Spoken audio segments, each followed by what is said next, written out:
Welcome to the Banker Lamp. Please enjoy the video. You begin by preparing the device. Charge the watch above 20% and keep the paired phone next to it. Open Settings, then Security or Lock Screen on the watch or the companion app. This puts you directly into the lock configuration. Select a lock method, PIN, pattern, or biometric, because each method balances speed and protection differently. Once chosen, follow the prompts to create a PIN or enroll a fingerprint. Make sure to confirm the choice, so the watch enforces the lock immediately. Now you configure behavior so the lock works how you expect. Set an auto-lock timeout, 15 seconds, 30 seconds, 1 minute, or a custom interval, because shorter timeouts improve security while slightly impacting convenience.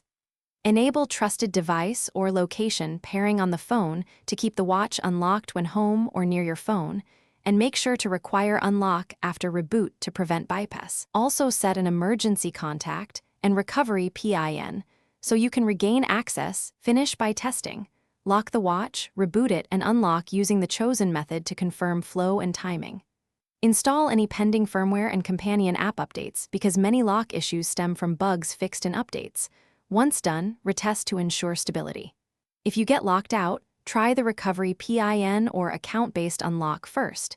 If that fails, a factory reset restores access but erases data. If updates don't fix it, contact support with watch model and software version. Thanks for watching. If this was helpful, leave a like and consider subscribing. See you next time.